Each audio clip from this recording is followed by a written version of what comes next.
Sense का वो vast है और डायनामिक है, विस्तृत है और गतिशील है, बदलने वाला है।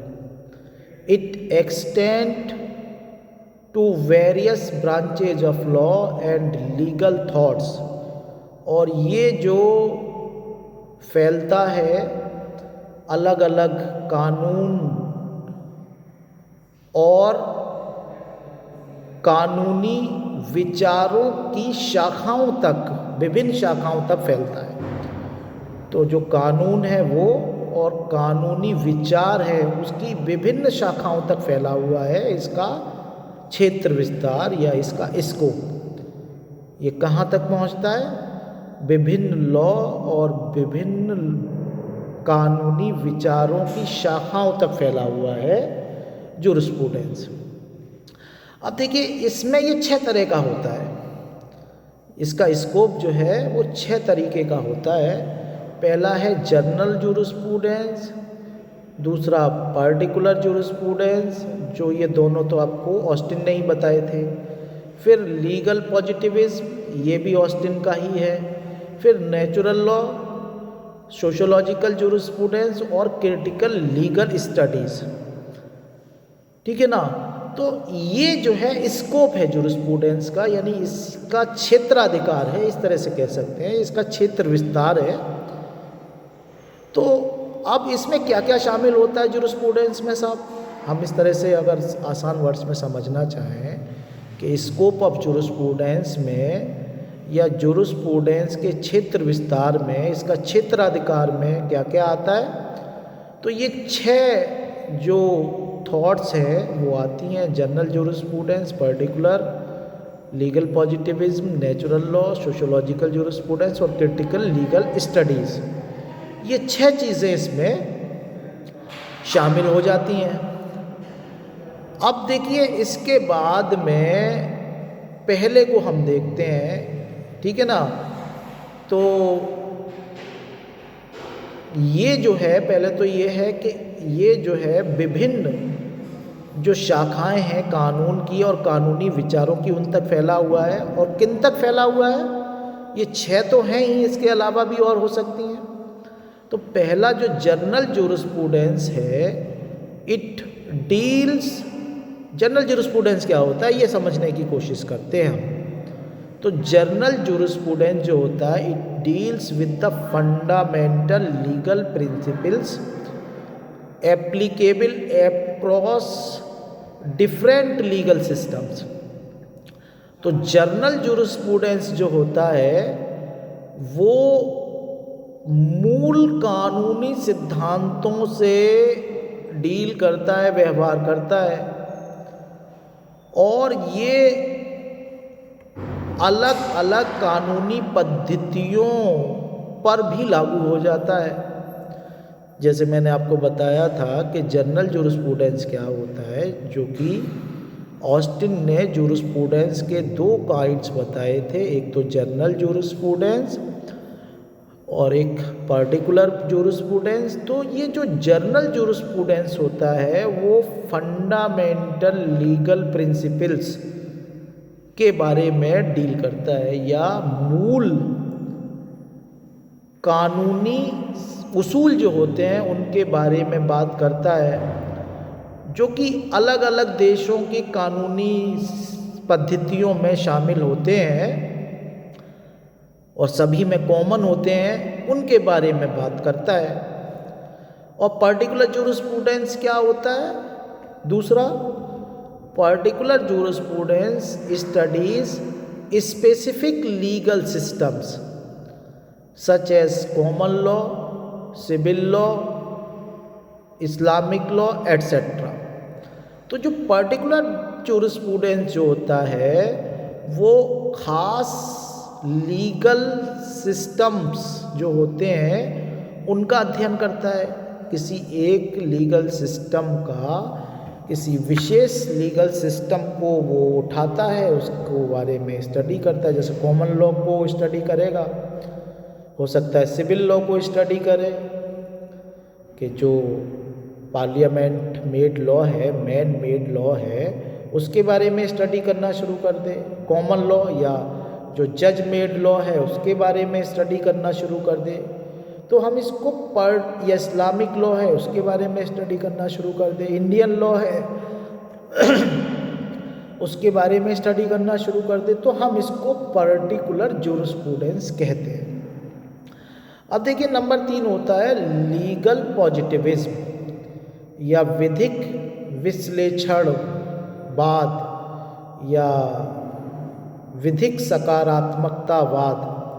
तो it emphasise that law is based on enacted rules and regulations rather than moral considerations.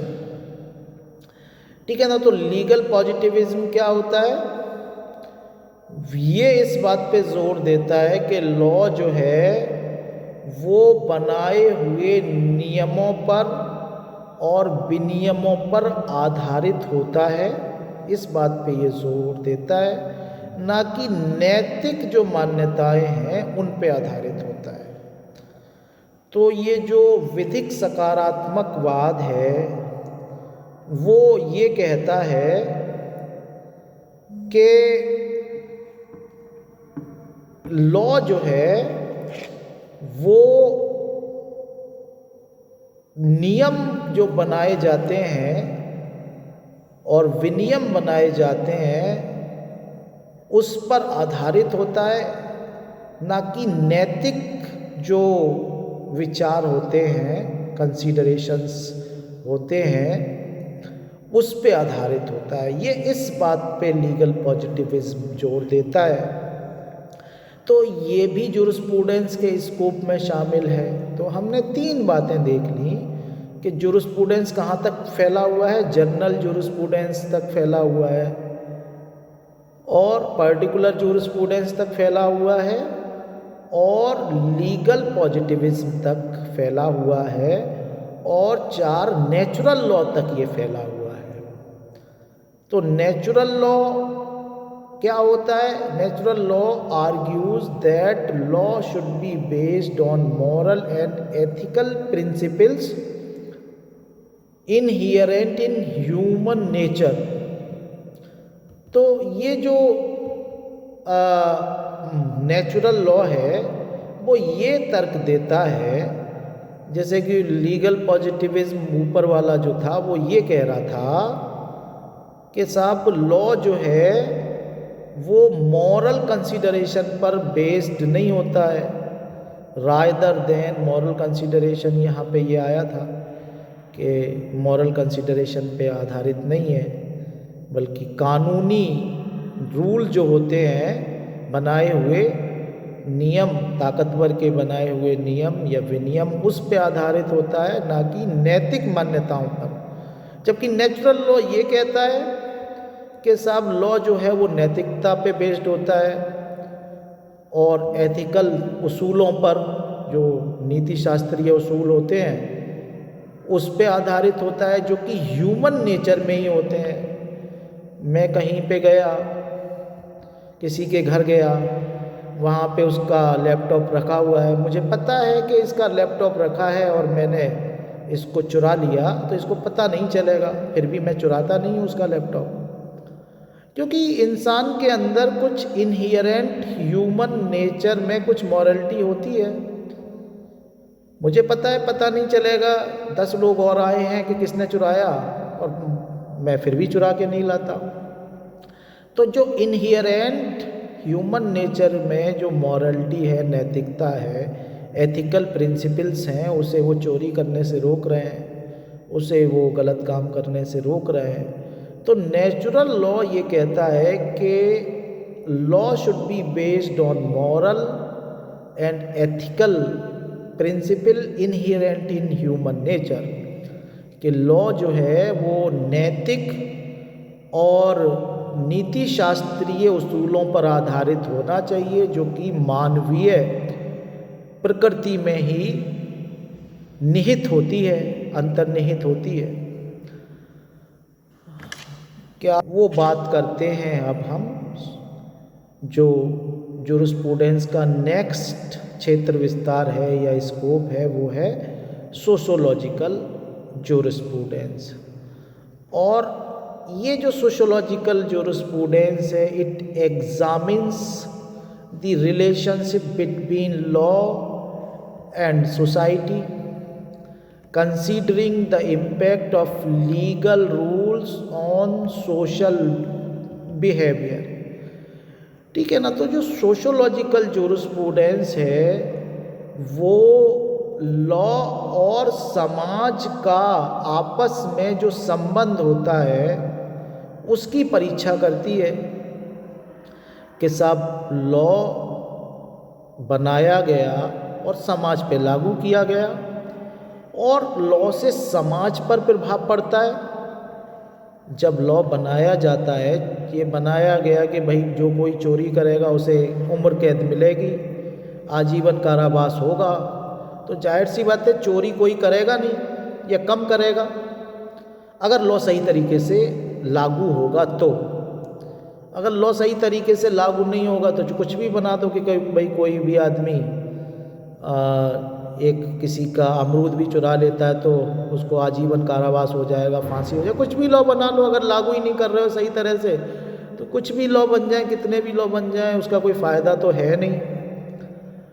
तो लॉ और सोसाइटी के बीच में एक रिलेशन होता है, क्योंकि लॉ समाज पर लागू होता है। जब कोई लॉ बनता है तो वो समाज पर प्रभाव डालता है। जब ये लॉ बनता है कि आप किसी लड़की को 21 सेकंड तक घूर के नहीं देख सकते हैं, देखेंगे तो उसका मतलब एक क्राइम की डेफिनेशन में वो आ जाएगा। क्या कहते हैं उसको, नाम आप बता पाएंगे क्या? Can you tell me the name please? Steering, घूर के देखना। लेकिन अब ये लॉ तो बन गया, लेकिन लॉ को अगर एप्लीकेबल सही तरीके से किया जाएगा तभी तो इस लॉ का कोई फ़ायदा होगा। तो देखिए, लॉ का सोसाइटी पर कुछ प्रभाव पड़ता है जब कोई लॉ बनता है तो, और सोसाइटी उससे प्रभावित होती है। और ये भी है कि जो लॉ होता है उस पर भी समाज का प्रभाव पड़ता है। इसका मतलब ये है कि लॉ सोसाइटी पर प्रभाव डालता है और सोसाइटी लॉ पर भी प्रभाव डालती है। तो एक दूसरे के बीच एक रिश्ता होता है लॉ का और समाज का। तो जो सोशोलॉजिकल ज्यूरिस्प्रूडेंस है वो इसी तरह की बातें करती है कि लॉ और समाज का एक रिलेशन होता है, और लॉ जो है वो समाज के परव्यू को ध्यान में रखते हुए बनना चाहिए। लॉ से समाज को फ़ायदा होना चाहिए और लॉ से उस वर्ग को जो कि कमज़ोर है या जो जिसको बेनिफिट मिलना चाहिए उसको बेनिफिट मिलना चाहिए, ना कि लॉ का फ़ायदा वो लोग उठा लें जो कि ताकतवर हैं। तो ऐसे लॉ तो और एक तरह से लॉलेसनेस कहा जाएगा या मिसयूज़ ऑफ द लॉ कहा जाएगा या इल लॉ कहा जाएगा इसको, बीमार कानून, कि जिस कानून का फ़ायदा जिस वर्ग को उठाना चाहिए वो वर्ग ना उठा के दूसरा वर्ग उठा ले रहा है। जैसे रिजर्वेशन का ही मैटर ले लीजिए आप। अब रिजर्वेशन में उन लोगों को फ़ायदा मिलना चाहिए जो कि weaker section of the society हैं। अब उस weaker section of the society में कुछ लोग अगर मान लीजिए क्रीमी लेयर में पहुंच जाते हैं, उसमें वो मलाईदार परत बन जाते हैं या उस कानून की वजह से रिजर्वेशन पाके ताकतवर बन जाते हैं, तो अब उन लोगों को तो लॉ का फ़ायदा मिलना नहीं चाहिए। लेकिन ज़्यादातर इस तरह से देखा गया है कि वही लोग फ़ायदा अगेन एंड अगेन लॉ का उठा लेते हैं, रिजर्वेशन का या बेनिफिशियल चीज़ों का। तो लॉ तो वीकर सेक्शन के लिए एक इंस्ट्रूमेंट होना चाहिए, ना कि ताकतवर सेक्शन के लिए एक औजार होना चाहिए। तो लॉ का रिलेशन होता है सोसाइटी के साथ considering the impact of legal rule on social behaviour. तो ये जो स्कूल है वो समाज का लॉ का समाज का आपस में रिलेशन क्या होगा इस बात को एग्जामिन करता है, और इस बात को ध्यान में रखते हुए कि जो कानूनी नियम हैं उनका सामाजिक व्यवहार पर क्या प्रभाव पड़ता है। यानी जब कोई कानून बनता है तो उसका सामाजिक व्यवहार पे प्रभाव पड़ता है। अगर मान लीजिए ये कानून बन जाए कि साहब आप कुछ भी बोल सकते हैं, तो कोई भी कुछ बोलना शुरू कर देगा, ठीक है ना। और अगर ये कानून बन जाए कि आप जो है कुछ नहीं बोलेंगे तो आदमी कम बोलना शुरू कर देगा। लेकिन सवाल ये है कि हालांकि ये लॉ गलत है कि कोई कुछ नहीं बोलेगा, हालांकि ये लॉ सही हो सकता है कि कोई कुछ भी बोल देगा, क्योंकि आज़ादी ज़्यादा तो दी जा सकती है, जो कि फंडामेंटल राइट है उससे आगे की सीमा की तरफ हम ज़्यादा आज़ादी दे सकते हैं। लेकिन जो फंडामेंटल राइट हमको दिए हुए हैं उससे कम अधिकार हम नहीं दे सकते, या स्टेट उन अधिकारों को नहीं छीन सकता। स्टेट के ऊपर ये रेस्ट्रिक्शंस हैं कि वो फंडामेंटल राइट को से ज़्यादा राइट तो दे सकता है, बढ़ा के तो दे सकता है, लेकिन घटा नहीं सकता है। आपको पता है कि फंडामेंटल राइट के चैप्टर में ये जो है ऑब्लिगेशन है स्टेट के ऊपर, कि स्टेट को रोका गया है कि वो किसी भी व्यक्ति के अधिकारों को, फंडामेंटल राइट को छीनेगी नहीं। छीनेगी तो वो सीधा हाई कोर्ट या सुप्रीम कोर्ट पहुंच जाएगा, ये कहने के लिए या कहलवाने के लिए सब मेरे अधिकार हैं। और जुडिशरी को इंडिपेंडेंट या निष्पक्ष या आज़ाद बनाया गया है कि वो बिना किसी दबाव के ये कहेगी कि साहब हाँ इस फंडामेंटल राइट को ना छीना जाए, या ऐसा कानून ना बनाया जाए जो कि इसके फंडामेंटल राइट को छीन रहा है।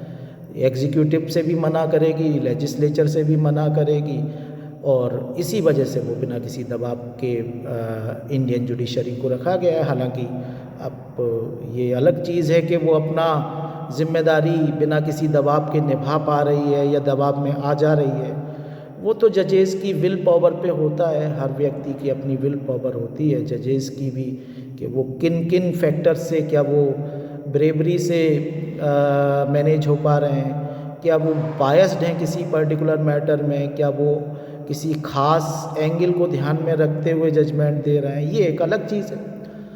तो सोशोलॉजिकल जूरिस्प्रूडेंस जो बात करती है वो ये कहती है कि लीगल रूल्स का सामाजिक व्यवहार पर असर पड़ता है। इस बात को ध्यान में रखते हुए लॉ ऐसा बनना चाहिए जो कि सोसाइटी एट लार्ज के लिए, या मार्जिनलाइज सेक्शन जो सोसाइटी का है, सोसाइटी का जो कमज़ोर वर्ग है, पिछड़ा वर्ग है, वीकर सेक्शन है, उसके फ़ायदे के लिए लॉ एक औजार होना चाहिए, ना कि ताकतवर वर्ग के लिए एक औजार होना चाहिए, जो कि मार्क्सिस्ट आइडियोलॉजी कहती है कि सब लॉ जो होता है वो ताकतवर के हाथ में कमज़ोर को दबाने का एक औजार होता है।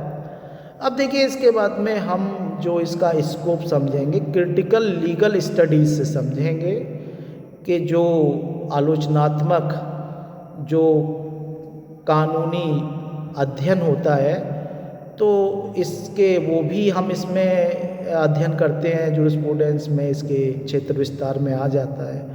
तो it challenges traditional legal doctrines highlighting the influences of power and politics in legal decisions. तो आप देख सकते हैं कि साहब ये जो क्रिटिकल लीगल स्टडीज़ होती है वो जो परंपरागत कानूनी सिद्धांत होते हैं उनको चुनौती देती है, और ये हाईलाइट करती है, ये बताती है कि साहब जो जिसके हाथ में ताकत है वो लॉ का फ़ायदा उठा लेता है, और जिसके हाथ में राजनीतिक शक्ति होती है वो लॉ का फ़ायदा उठा के ले जाता है, ठीक है ना। जज उसके हिसाब से जजमेंट दे देते हैं जो ताकतवर होता है, जिसके हाथ में पॉलिटिकल पावर होती है।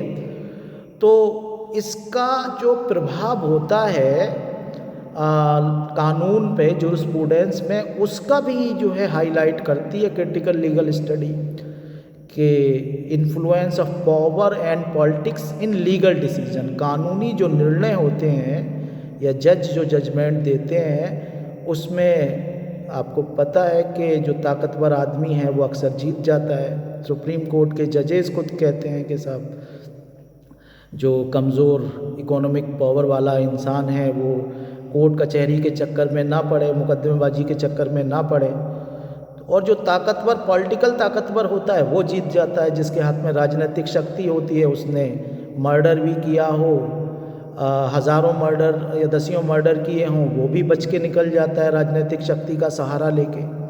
तो ये क्रिटिकल लीगल स्टडीज़ भी जूरिस्प्रूडेंस के स्कोप में शामिल हो जाती है और ये ट्रेडिशनल लीगल डॉक्ट्रिन को चुनौती देती लगती है। और ये जो राजनीति और शक्ति का प्रभाव होता है कानूनी निर्णयों में या जज के निर्णयों में, जिन किन चीज़ों से असर पड़ता है कि जज के पास पावर की वजह से, इकोनॉमिक पावर थी किसी के पास, उसने रिश्वत भेज दी, जज साहब का रिश्तेदार निकल आया कोई आदमी, जज साहब के पास कोई सिफारिश पहुंच गई, जज साहब किसी खास आइडियोलॉजी से बिलोंग होने की वजह से कोई खास जजमेंट दे सकते हैं, जज साहब किसी खास बेंट ऑफ माइंड की वजह से कोई जजमेंट दे सकते हैं। एक जज साहब का मैंने केस पढ़ा, एक केस स्टडी मैंने देखी कि एक जज साहब थे वो किराएदार थे